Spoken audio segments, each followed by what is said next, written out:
mos va afectar la feina habitual, vull dir, va ser reformular-ho tot. En aquells moments tot l'equip el vàrem viure amb molta angoixa, pensant en ells.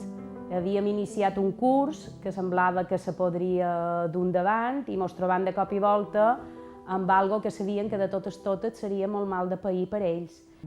Des de l'equip de Ves i Família ja ens van donar l'avís un dijous que l'endemà particularment ens deien que tancaven les llars de majors on setmanalment i en els municipis anàvem a fer memòria. A partir d'aquí és una situació excepcional i clar, eren moments que ningú coneixia el que passava, se va aturar tot en sec.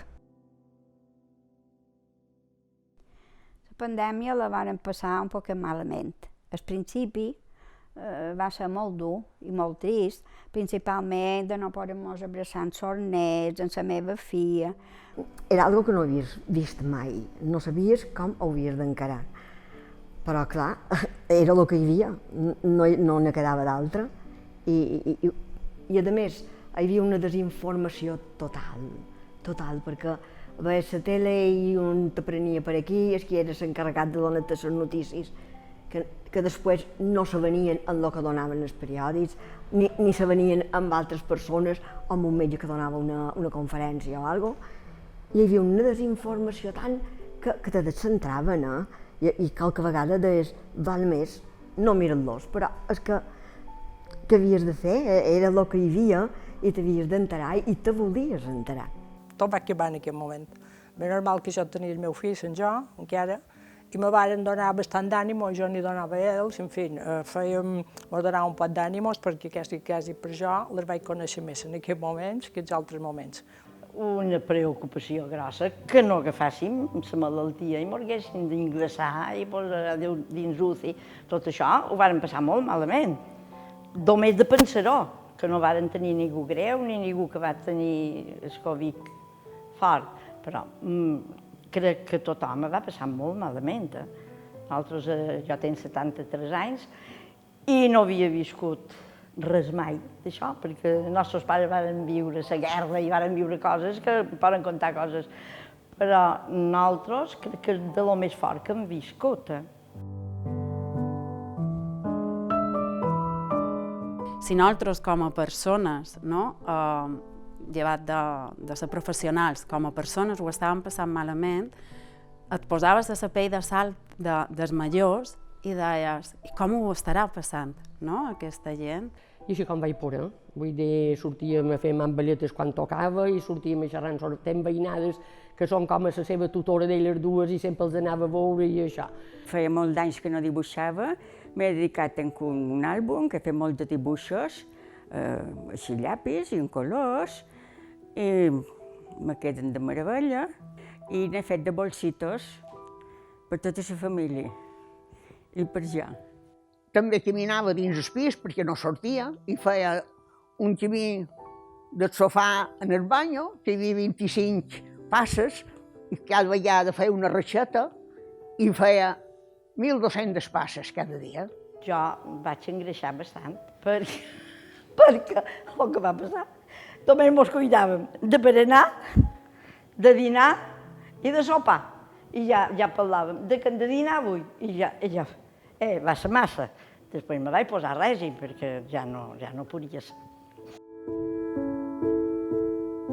La nova situació ens va venir de nou a tots i a la gent gran també. En el poble el que té és la sort de que la gent tira molt de comunitat, el seu entorn, els seus veïnats, a part de que la família, molt d'ells la tenen propera, i si no la tenen, els veïnats són la família, i això creava una xarxa que donava un suport que tal vegada una ciutat o un poble més gran no se té. Això va ser una sort.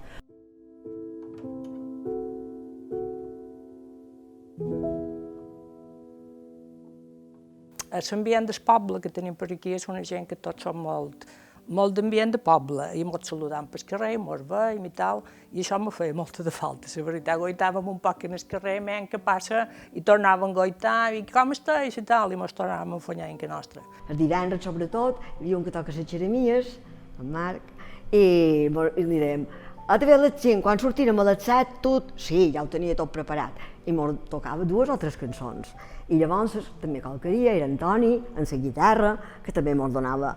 I bueno, això, el que fèiem. Durant tot aquest temps d'on va començar la pandèmia, sí que el que vàrem constatar és que hi havia sentiments, o sigui, havien augmentat, no?, els sentiments de tristesa, de soledat. Estava ben preparada, el meu fill m'havia mentalitzat bé, sabia el que vendria més o menys, que mos tancarien, però estava tota sola, ben tota sola. La dificultat és, per jo, la soledat. Perquè a pesar que me distregui, sé fer coses i m'agraden moltes pel·lícules, m'agraden molt de programes, estic molt tota sola. I jo tenia un canet, o tenc, que ha estat el meu amic tot aquest temps. Ara som més amics que antes.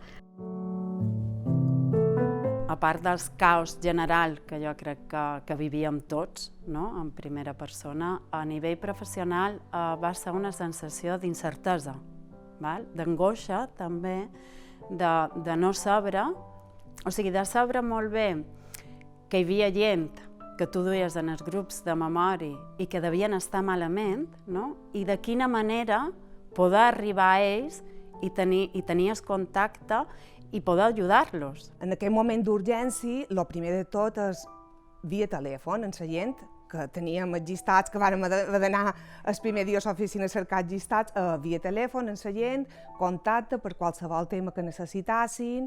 I això implicava que hauríem d'estar des del minut 1 i en la màxima de que tot i les distàncies ens sentissin més a prop que mai. Amiga que me comenta. I era contacte telefònic, enviament d'exercicis a través de WhatsApp. Jo en concret tenc la sort que en els meus grups un percentatge molt alt maneges WhatsApp. Una besada. Jo som una negada en l'electrònica, en la mecànica, en tot això que ja tan modern. Me ve just, enviar un missatge i obrir-lo quan ve.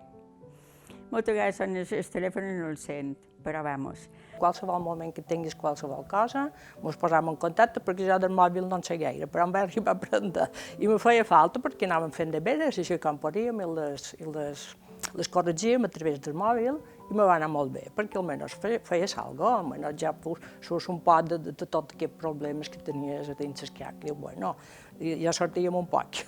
Tot va canviar, vull dir, na Joana mateixa que mos feia memòria, allò de venir aquí a fer memòria i 30 i pico de persones que érem, que fèiem, mos enviava per WhatsApp, mos enviava les feinetes i nosaltres les anàvem fent, després per WhatsApp mos ho corregia, mos ho tornava... Mira, tot això va ser tan nou per nosaltres que hem anat a veure si aprenim informàtica de telèfon almenys. I ara aquí feim informàtica de telèfon, perquè totes les dones han tingut unes ganes d'aprendre aquestes coses, les noves tecnologies, perquè vàrem estar ben retrasades de tot amb això, de tecnologia. Diàriament enviaven deures des de matí que se corregien sobre baixa. El mero fet d'aquesta obligació els incentivava moltíssim a no caure en el desànim. I quan vàrem veure que això s'allargava va ser quan vàrem instaurar a fer les classes a través de videotrucada de WhatsApp. Va ser genial. O sigui, veure les cares entre elles mateixes, que potser vivien una casa i l'altra, i se veien en el mòbil, va ser també una oportunitat per elles, perquè feia 3 mesos potser haguéssim estat incapaç de fer aquestes classes online. Els companys de celler, per ells, ens enviam whatsapps i tot això. He fet amistats que antes no tenia, això sí, perquè jo m'agrada, me diuen bon dia almenys 10 cada dia, i bona nit també, almenys. Tenc aquesta feina.